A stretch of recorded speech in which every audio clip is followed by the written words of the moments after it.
these two cases, when you say, I only want to hear, I only want to chant, only one chesta you give, there is no locking of attention.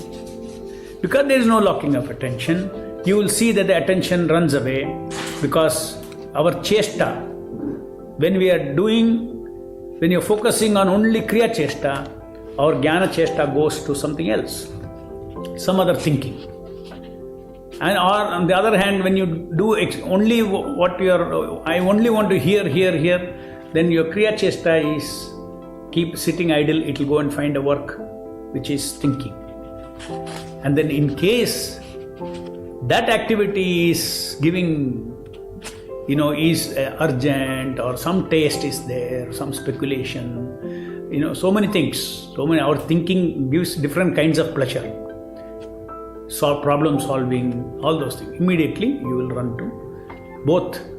The attention will go to the most desirable activity.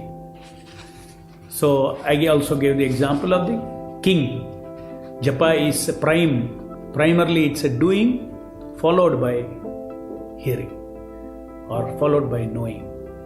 So japa is primarily it's a doing. The leader is japa.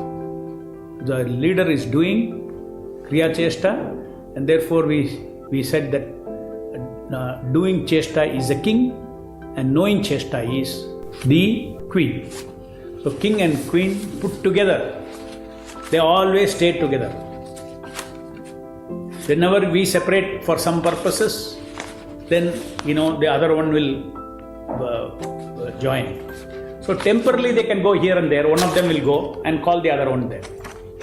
But otherwise their constitutional position is they want to be together. They'll be together. So wherever one goes, if it is interesting, it will call the other one and they will go. King will go there or queen will come here, whatever it is. So these were the two kinds of normal, with good sincere efforts when we are trying, I want to do attentive chanting, I want to do attentive chanting. We take one of the chestas as dominant, and then automatically, we miss out the other one. So when this happens, so much we tell ourselves, so much I am trying to be attentive chanting, but still I fail what to do. Then you start thinking, maybe the real problem is the right kind of thinking I am not doing during japa. If I am doing the right kind of thinking, then my japa will be attentive. Now this is the biggest mistake.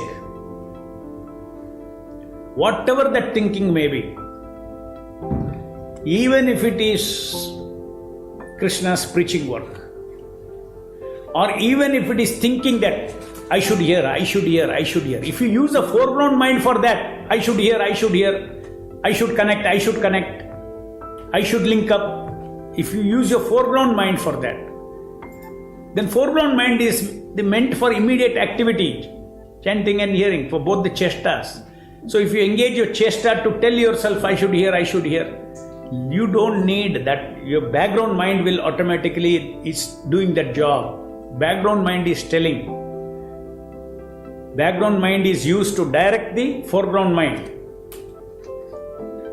So don't engage your foreground mind. Just like you see, have you not experienced, I should hear. Actually you are hearing, I should hear, but you are not hearing the nama.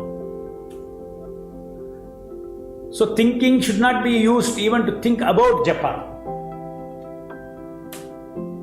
In other words, if you're thinking about japa, then your chesta is gone away from chanting and hearing. Your Atma chesta is gone there. Nothing, you just from your heart that chesta for doing, for chanting the name and hearing the name. That should be the only focus and nothing else.